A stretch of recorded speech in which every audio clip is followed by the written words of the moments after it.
Hello दोस्तों, नमस्कार। स्वागत है आपका हमारे यूट्यूब चैनल में। हमारे द्वारा मध्य प्रदेश सामान्य ज्ञान की जो सीरीज चलाई जा रही है उसके पार्ट 3 लाए जा चुके हैं, जो कि इस वीडियो के डिस्क्रिप्शन में लिंक दी हुई है। यदि आपके द्वारा उन्हें नहीं देखा गया तो आप देख सकते हैं। जो इस चैनल में पहली बार जुड़ रहे हैं वो इस वीडियो को लाइक करें और सब्सक्राइब करें, जिससे आपको आने वाले वीडियो का नोटिफिकेशन जल्द ही मिल जाएगा। तो चलिए वीडियो स्टार्ट करते हैं। मध्य प्रदेश में पश्चिम मध्य रेलवे का मुख्यालय जबलपुर में है, जबकि रेल प्रबंध संस्थान भोपाल में है। मध्य प्रदेश में पश्चिम मध्य रेलवे का मुख्यालय जबलपुर में है, जबकि रेल प्रबंध संस्थान भोपाल में है। इंदौर नगर को सन 1770 में रानी अहिल्याबाई ने बसाया था। इस कारण से इंदौर को अहिल्या नगरी के नाम से जाना जाता है। इंदौर नगर को सन 1770 में रानी अहिल्याबाई ने बसाया था। इस कारण से इंदौर को अहिल्या नगरी के नाम से जाना जाता है। रीवा जिले में सफेद शेर सबसे अधिक होने के कारण इसे सफेद शेरों की भूमि के नाम से जाना जाता है। मध्य प्रदेश में सफेद शेर का नाम मोहन था। दोस्तों, मध्य प्रदेश में सबसे अधिक सफेद शेर रीवा जिले में पाए जाते हैं। इस कारण इसे सफेद शेरों की भूमि के नाम से जाना जाता है। माधव राष्ट्रीय उद्यान शिवपुरी जिले में NH3 राष्ट्रीय राजमार्ग पर है।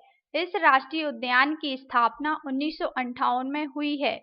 माधव राष्ट्रीय उद्यान शिवपुरी जिले में NH3 राष्ट्रीय राजमार्ग पर है। इस राष्ट्रीय उद्यान की स्थापना 1958 में हुई है। माधव राष्ट्रीय उद्यान को वन्य जीव संरक्षण में 1972 में शामिल किया गया है। माधव राष्ट्रीय उद्यान को वन्यजीव संरक्षण में 1972 में शामिल किया गया है। माधव राष्ट्रीय उद्यान में एक भवन बना हुआ है, जिसे जॉर्ज कैसल भवन के नाम से जाना जाता है। माधव राष्ट्रीय उद्यान में एक भवन बना हुआ है, जिसे जॉर्ज कैसल भवन के नाम से जाना जाता है। कटनी जिले में सबसे अधिक चूना पत्थर निकाला जाता है। इस कारण से कटनी जिले को चूना नगरी के नाम से जाना जाता है। कटनी जिले में सबसे अधिक चूना पत्थर निकाला जाता है। इस कारण से कटनी जिले को चूना नगरी के नाम से जाना जाता है। चंदेरी अशोकनगर जिले में है। चंदेरी की साड़ियाँ देश भर में प्रसिद्ध हैं। चंदेरी अशोकनगर जिले में है और चंदेरी की साड़ियाँ देश भर में प्रसिद्ध हैं। चंदेरी के किले का निर्माण प्रतिहार नरेश कीर्तिपाल ने 11वीं सदी में कराया था। इस किले में जौहर कुंड, हवा महल, नौखंडा महल तथा खूनी दरवाजा स्थित है। चंदेरी के किले का निर्माण प्रतिहार नरेश कीर्तिपाल ने 11वीं सदी में कराया था। इस किले में जौहर कुंड, हवा महल, नौखंडा महल तथा खूनी दरवाजा स्थित है। मध्य प्रदेश का सबसे बड़ा राष्ट्रीय राजमार्ग NH3 है तथा सबसे छोटा NH76 है। इस प्रकार मध्य प्रदेश में कुल 20 राष्ट्रीय राजमार्ग गुजरते हैं। मध्य प्रदेश का सबसे बड़ा राष्ट्रीय राजमार्ग NH3 है तथा सबसे छोटा NH76 है।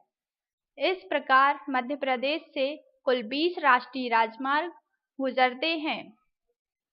मध्य प्रदेश का सबसे बड़ा राष्ट्रीय उद्यान कान्हा किसली राष्ट्रीय उद्यान है, जो कि मंडला जिले में स्थित है, तथा सबसे छोटा राष्ट्रीय उद्यान जीवाश्म राष्ट्रीय उद्यान डिंडौरी जिले में है।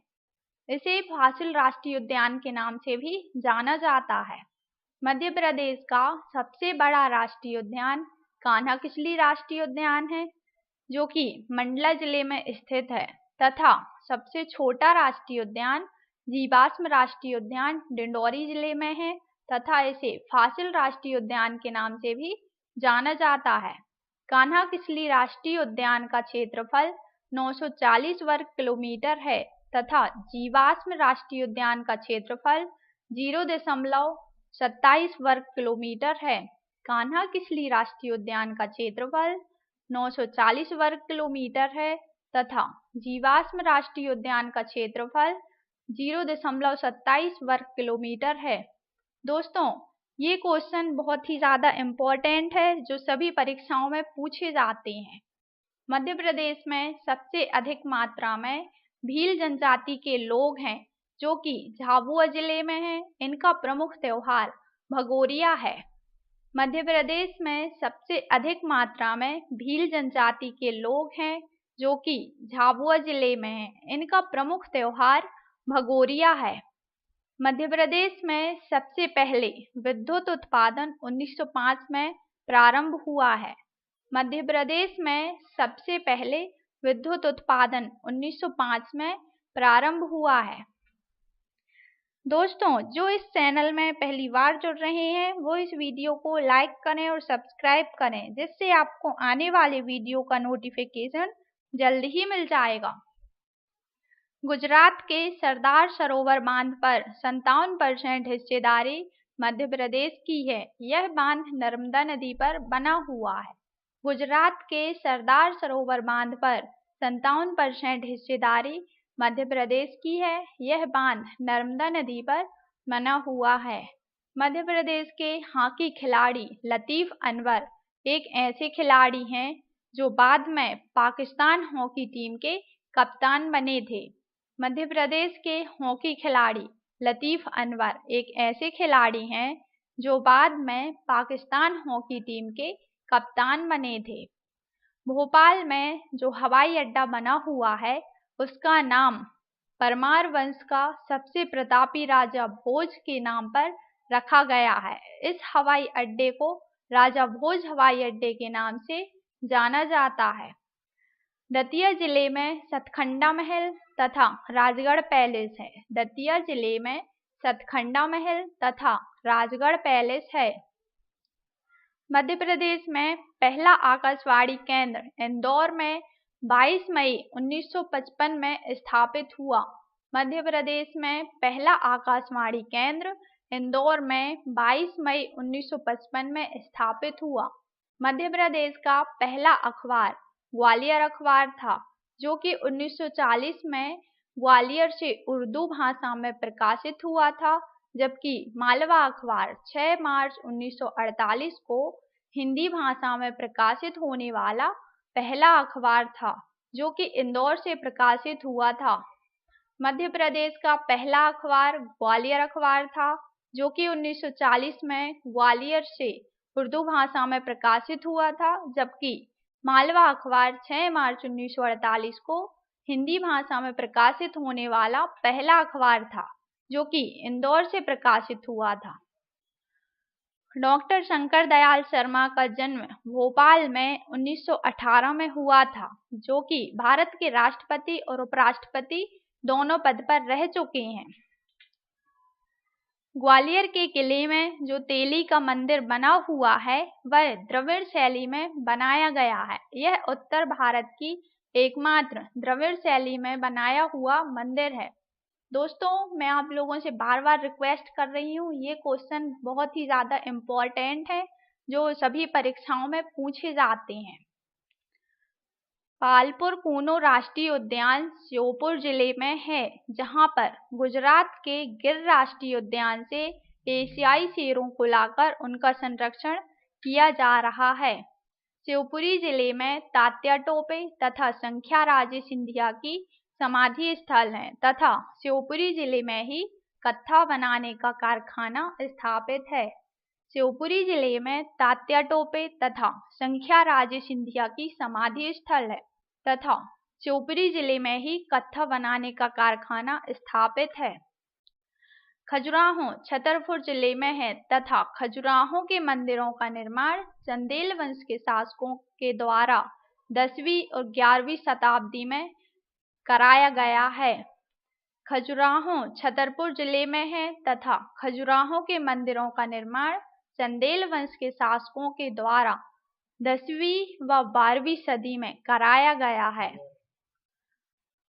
खजुराहो को वर्ष 1986 में यूनेस्को के द्वारा विश्व विरासत की सूची में शामिल किया गया है। वर्ष 1976 में यहाँ पर प्रतिवर्ष खजुराहो शास्त्रीय नृत्य समारोह का आयोजन होता है। खजुराहो को वर्ष 1986 में खजुराहो यूनेस्को के द्वारा विश्व विरासत की सूची में शामिल किया गया है। वर्ष 1976 में यहाँ पर प्रतिवर्ष खजुराहो शास्त्रीय नृत्य समारोह का आयोजन होता है। ओरछा टीकमगढ़ जिले में है, जो कि सागर संभाग के अंतर्गत आता है। ओरछा को बुंदेलों के शौर्य की भूमि तथा बुंदेलों की छतरी के नाम से भी जाना जाता है। ओरछा टीकमगढ़ जिले में जो सागर संभाग के अंतर्गत आता है, ओरछा को बुंदेलों के शौर्य की भूमि तथा बुंदेलों की छतरी के नाम से जाना जाता है। ओरछा में ही आचार्य केशव का जन्म हुआ था। ओरछा में ही आचार्य केशव का जन्म हुआ था। दोस्तों, जो इस चैनल में पहली बार जुड़ रहे हैं वो इस चैनल को लाइक करें और सब्सक्राइब करें, जिससे आपको आने वाले वीडियो का नोटिफिकेशन जल्द ही मिल जाएगा। ओरछा टीकमगढ़ जिले में बेतवा नदी के तट पर स्थित है। यह ऐतिहासिक एवं धार्मिक स्थल है। यहाँ पर ओरछा का किला बुंदेला वीर सिंह ने बनवाया था। ओरछा टीकमगढ़ जिले में बेतवा नदी के तट पर स्थित है। यह ऐतिहासिक एवं धार्मिक स्थल है। यहाँ पर ओरछा का किला बुंदेला वीर सिंह ने बनवाया था। ओरछा में चतुर्भुज मंदिर, राम मंदिर, लक्ष्मी नारायण मंदिर तथा जहांगीर महल प्रमुख दार्शनिक स्थल हैं। ओरछा में चतुर्भुज मंदिर, राम मंदिर, लक्ष्मी नारायण मंदिर तथा जहांगीर महल प्रमुख दार्शनिक स्थल हैं। ओरछा में मध्य प्रदेश शासन ने रामायण संग्रहालय साकेत स्थापित किया है। ओरछा में हरदौल की मनौती मांगी जाती है। ओरछा में मध्य प्रदेश शासन ने रामायण संग्रहालय साकेत स्थापित किया है और ओरछा में हरदौल की मनौती मांगी जाती है। ओरछा में हरदौल का चबूतरा तथा सावन भादों का खंबा प्रसिद्ध है। ओरछा में हरदौल का चबूतरा तथा सावन भादों का खंबा प्रसिद्ध है। मुरैना जिले में बानमोर सीमेंट फैक्ट्री स्थापित है तथा मुरैना जिले के ओरछा में ही नागा जी का मेले का आयोजन किया जाता है। मुरैना जिले में बानमोर सीमेंट फैक्ट्री स्थापित है तथा मुरैना जिले के पोरसा में ही नागा जी के मेले का आयोजन किया जाता है।